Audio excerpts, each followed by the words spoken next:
नमस्कार दोस्तों। आज हम बात करेंगे एक सुप्रीम कोर्ट के एक बड़े महत्वपूर्ण निर्णय के बारे में। और ये निर्णय है कि जो लोग एम्प्लॉयज होते हैं सेंट्रल गवर्नमेंट या राज्य सरकार के, और उनका जो कोई क्रिमिनल केस हो जाए तो उसके बाद डिपार्टमेंटल इंक्वायरी भी वहां पे शुरू हो जाती है। तो और बाद में वो अगर क्रिमिनल केस से छूट जाए तो डिपार्टमेंटल इंक्वायरी का क्या होता है, इसके बारे में एक महत्वपूर्ण निर्णय सुप्रीम कोर्ट ने किया है। इस केस का टाइटल है सिविल अपील नंबर 8414 2017 की, और ये निर्णय हुआ है 4 फरवरी 2025 को। इसमें एपेलेंट थे airport authority of India versus Pradeep Kumar Banerjee, जो रेस्पोंडेंट है इस केस में। और इसकी सुनवाई की थी ऑनरेबल जस्टिस जे.के. महेश्वरी और ऑनरेबल जस्टिस संदीप मेहता साहब की बेंच ने। बहुत अच्छा निर्णय इसमें आया है और काफी स्पष्ट भी है। इसमें हुआ ये कि ये एयरपोर्ट अथॉरिटी के एई थे सिविल, और उनके साथ उनके जेई थे। उनको रिश्वत लेते हुए रंगों हाथ पकड़ा गया। उनके ऊपर सीबीआई ने प्रिवेंशन ऑफ करप्शन एक्ट में मुकदमा दर्ज किया और डिपार्टमेंट ने उनको सस्पेंड कर दिया। ये रिश्वत ले रहे थे कॉन्ट्रैक्टर से। इसके बाद ये जो मुकदमा है ये स्पेशल जज सीबीआई कोर्ट अलीपुर में चला, वेस्ट बंगाल में। और 10 दिसंबर 1999 को उन्होंने जो एई था उसको सजा कर दी, उसको गिल्टी पाया, और जो जेई था उसको इक्विट कर दिया सीबीआई कोर्ट ने। अब ये जो कन्विक्शन थी इसके अगेंस्ट वो हाई कोर्ट में गए। हाई कोर्ट में गए कि साहब मेरी ये अपील है और इसमें ऐसे ऐसे जो भी लोग कहते हैं वो उन्होंने हाई कोर्ट में कहा। और इनकी जो विभागीय जांच डिपार्टमेंटल इंक्वायरी चल रही थी, वो साथ के साथ अलग डिपार्टमेंट में चल रही थी। जब इनकी अपील हाई कोर्ट में पेंडिंग थी, उसी दौरान 13 जुलाई 2000 को जो डिसिप्लिनरी अथॉरिटी थी उसने इनको इस इंक्वायरी में, डिपार्टमेंटल इंक्वायरी में, विभागीय जांच में दोषी पाया और इनको नौकरी से बर्खास्त कर दिया। अब इन्होंने जाके उसकी जो सुनवाई है उसके लिए ये जो एपेलेट अथॉरिटी थी उनके पास गए। उनसे कहा साहब अभी मेरी अपील जो है हाई कोर्ट में, कलकत्ता हाई कोर्ट में पेंडिंग है, तो आप मुझे इस इंक्वायरी में डिसमिस कैसे कर सकते हैं। उन्होंने सुनवाई की और जो डिसिप्लिनरी अथॉरिटी का जो निर्णय था डिसमिसल को, उसको सही पाया और इनकी अपील रिजेक्ट कर दी।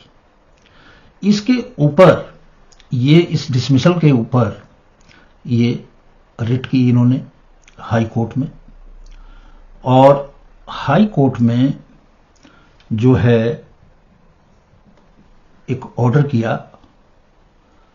कि भाई जो इसका डिसमिसल का जो ऑर्डर है इसको आप फिर से इसकी सुनवाई करें, और जब ये इसकी अपील जो है वो उसकी सुनवाई हो जाए उसके बाद में आप इसको एक बार फिर सुन लें।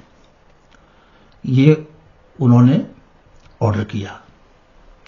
इसके बाद इनकी जो अपील थी वो हाई कोर्ट ने जो था सिंगल बेंच ने पाया कि जो निर्णय था सीबीआई कोर्ट का वो ठीक था। फिर इन्होंने और ऊपर की उस पे जो डिवीजन बेंच थी उसने इनकी जो कन्विक्शन थी उसको सेट असाइड कर दिया। अब जब ये इक्विट हो गए तो इन्होंने जो कोर्ट का ऑर्डर था उस कोर्ट के ऑर्डर के मुताबिक जाके अपना रिप्रेजेंटेशन दिया एपेलेंट अथॉरिटी को कि अब साहब मुझे आप नौकरी पे वापस ले लें, अब तो मैं वहां से हो गया, कोर्ट ने ये कहा था कि आप इसको दोबारा सुने। जो एपेलेंट अथॉरिटी है उनके जो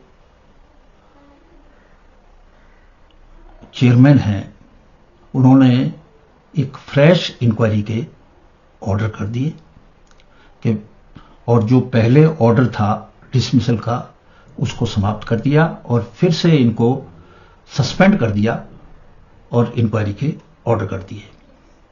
क्योंकि जो एपेलेंट अथॉरिटी थी यानी कि चेयरमैन, उनका ये मत था कि जो कन्विक्शन हुई है इसमें वो इनको क्लीन कन्विक्शन नहीं हुई है, इनको बेनिफिट ऑफ डाउट मिला है और जो इनका इक्विटल है वो ऑनरेबल इक्विटल नहीं है। फिर वो दूसरी जो इंक्वायरी है उसके अगेंस्ट ये कोर्ट में गए, हाई कोर्ट ने उनकी बात मानी नहीं और इसके बाद फिर इनको जो है उस इंक्वायरी में भी डिसमिस कर दिया गया जो दूसरी इंक्वायरी हुई थी।